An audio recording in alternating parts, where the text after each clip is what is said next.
The coffee was still hot when my son-in-law walked into the kitchen, looked at the pan I'd been standing over for 40 minutes and said, "We're ordering pizza tonight." He didn't look at me when he said it. He was already walking back out. I stood there holding a wooden spoon, the smell of rosemary chicken filling the whole downstairs, and I thought, he didn't even pretend to be sorry about it. That was the first night. I should have paid closer attention. My name is Dorothy. I'm 68 years old, and I spent 31 years teaching 8th grade English at Jefferson Middle School in Dayton, Ohio. I retired the same spring my husband Gerald passed 2 endings in the same season, which is a particular kind of grief that doesn't have a name yet. The house we'd lived in since 1987 felt enormous after that. Too many rooms. Too many mornings where I'd make 2 cups of coffee before I remembered. My daughter Claire called me every Sunday. She's 41, a graphic designer, works from home. She and her husband Marcus had a 4-bedroom house in a suburb of Columbus, and one Sunday in October she said, "Mom, we have the space. Just come stay for a while. See how it feels." I didn't want to be a burden. I told her that. "You're not a burden," she said. "You're my mother." I thought about it for 3 weeks. Then I sold the Dayton house. The house Gerald and I had painted ourselves, the house where Claire learned to ride a bike in the driveway, and I came to Columbus with 8 boxes and a check in my purse. The check was for $62,000. The amount left after everything was paid off. Claire had suggested, gently, that since I was moving in, maybe I could help them with the mortgage, just for a while, until she took on more clients. I didn't hesitate. She was my daughter. I wired $40,000 into their joint account the week before I arrived. The remaining 22 I kept in my own savings. That felt like enough of a cushion. I want to be honest about Marcus, because I think honesty is the only thing that makes a story worth telling. He wasn't cruel in the way people picture cruelty. He didn't raise his voice at me. He didn't insult me directly. What he did was something quieter and, I've come to understand, more deliberate. He simply behaved as though my presence in that house was a minor inconvenience he'd agreed to tolerate, the way you tolerate a slow internet connection or a drafty window. Not worth fixing, not worth acknowledging, just there. The first few weeks, I told myself I was imagining it. I cooked dinners 3 or 4 times a week. I cleaned the kitchen after. I watched their dog, a beagle named Chester, when they went out. I kept my voice low and my footsteps soft. I took up as little space as I possibly could. Claire seemed genuinely happy to have me. We'd drink tea in the mornings before Marcus came downstairs, and it felt, in those quiet hours, almost like it used to. But Marcus, he had a way of entering a room and rearranging it without touching anything. If I was watching the evening news in the living room and he came in, he'd stand in the doorway for a moment, just a beat too long, and then sigh quietly and go to his office. It happened often enough that I started going upstairs before 8 o'clock. I told myself I was tired. He had friends over most Friday nights, 4 or 5 men, sometimes more, taking up the living room and the kitchen, the television loud, beer cans accumulating on the counters I'd wiped down that afternoon. I wasn't asked to join them. I wasn't asked to leave either. I just became invisible, which is its own kind of being asked. I remember one Friday in February, coming downstairs at 9 to get a glass of water. One of Marcus's friends, a large man in a Bengals jersey, looked up from the couch and said, "Oh, is that your mom, man?" Marcus said, "Yeah." That was it. No name, no introduction. The man nodded and turned back to the game, and I stood in my own kitchen, the kitchen I'd bought $40,000 worth of claim to, and filled my glass and went back upstairs. It was around that time that I started noticing things missing from the room I slept in. Small things at first. The extra blanket I kept on the chair. A framed photograph of Gerald and me on our anniversary trip to Savannah. I asked Claire about it once, and she said she hadn't seen it, and then looked uncomfortable in a way I recognized the way she used to look as a teenager when she knew something she wasn't saying. In March, I came home from a doctor's appointment to find the door to my room standing open, and Marcus inside, measuring the wall with a tape measure. I stopped in the doorway. He looked up, not startled, not embarrassed. "Just checking something," he said. "Checking what?" I asked. Claire and I have been talking about converting this room for a home gym. We've been paying for a gym membership for 2 years and barely going. I looked at him for a moment.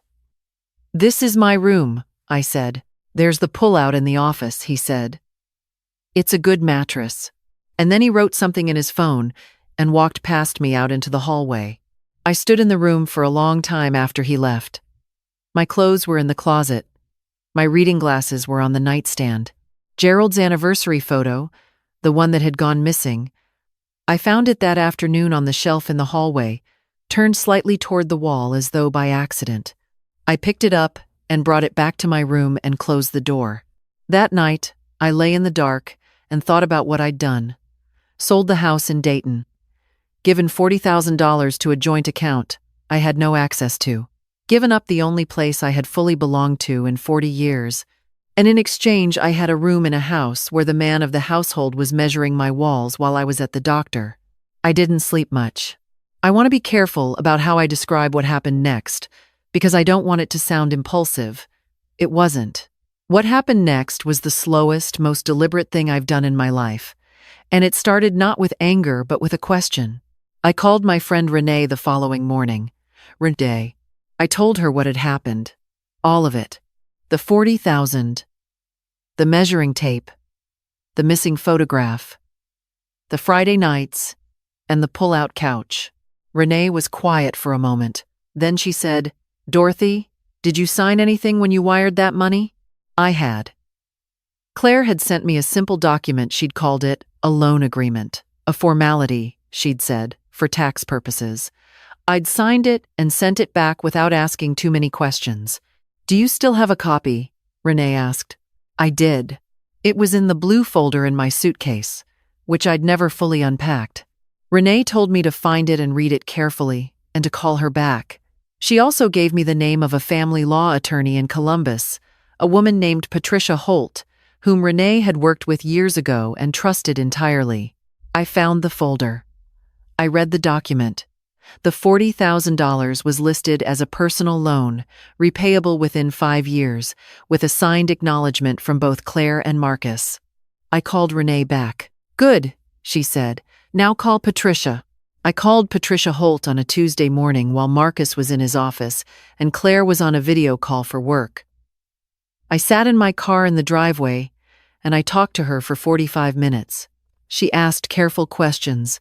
She listened without interrupting. When I finished, she said, You have more standing than you realize. I asked her what that meant. She explained it to me slowly and clearly, the way I used to explain comma rules to 13-year-olds. The loan agreement was legally binding. If Marcus and Claire failed to make payments, or I formally called the loan due, I could pursue collection.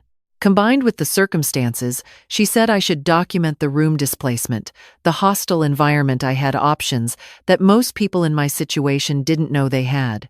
What do you want to happen? She asked. I sat in my car in the driveway of a house where a man was measuring my walls for a gym he wanted to build in my bedroom. I looked at the garage door. I thought about Gerald, about the house in Dayton, about 31 years of teaching other people's children to read carefully. I want to not be invisible anymore, I said. Patricia said she understood exactly what I meant. Over the following 3 weeks, I did what she told me to do. I kept a log, dates, times, specific incidents. Nothing dramatic, just facts. The rosemary chicken, the tape measure, the missing photograph, the Friday nights. I wrote them down in a small notebook I kept in my purse. Patricia said a log like that carries weight when written in real time, not reconstructed later. I also had one more conversation with Claire. I chose a Saturday morning when Marcus was out. I made tea, and I sat across from her at the kitchen table and I said, I need to talk to you about something. She looked at me with that same discomfort I'd noticed before, but she stayed. I didn't accuse her of anything. I didn't cry, though I wanted to. I told her what I'd been feeling, that I'd come here wanting to be part of her life, and had ended up feeling like a guest who'd overstayed. I told her about the photograph turned toward the wall. I told her what Marcus had said about the pull-out couch. She said, Mom, that's just how he is. He doesn't mean anything by it. He was measuring my room, I said. It was just an idea. It wasn't decided. Claire, I said, I gave up my home to be here. I gave you $40,000. She looked at the table. I know, she said quietly. I need you to understand that I came here to be family, not a tenant, not someone who goes to bed at 7:30 because there's nowhere else to go. She didn't say anything for a long time. Then she said, I'll talk to him. I nodded. I finished my tea.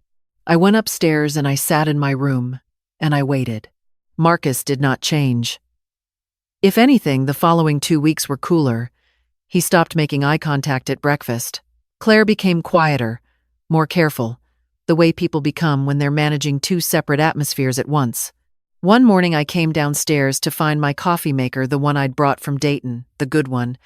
The one Gerald had given me for my 55th birthday, unplugged and pushed to the back of the counter behind the toaster.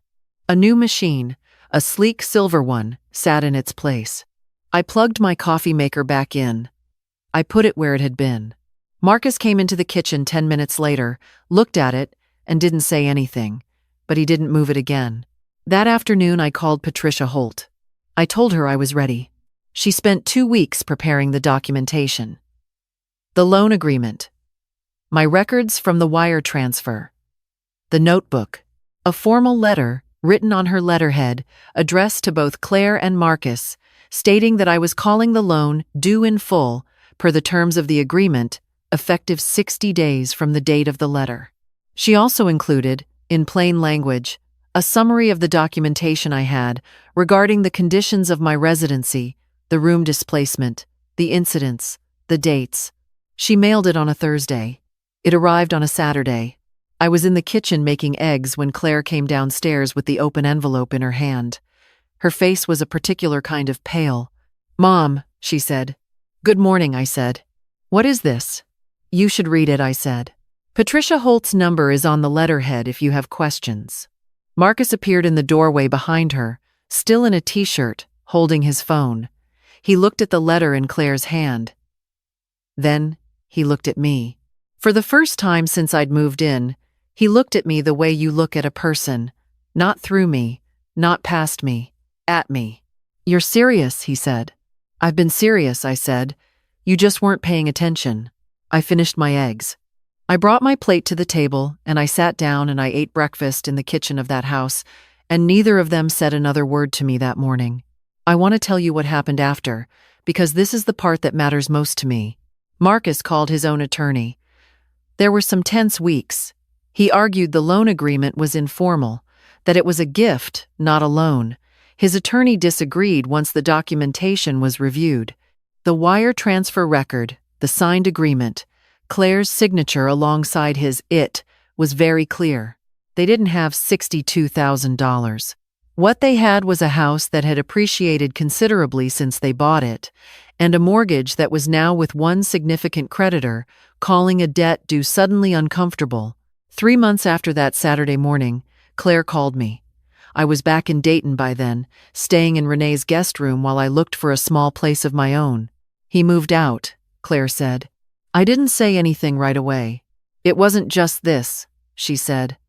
I need you to know that. It had been building for a long time. You helped me see it. I thought about all the Sunday mornings I'd drunk tea with my daughter before Marcus came downstairs. I thought about how easy she was then, how open. I thought about the way she'd looked at the table when I said I gave up my home. I know, I said. Are you okay? She asked. I'm going to be, I said. Are you?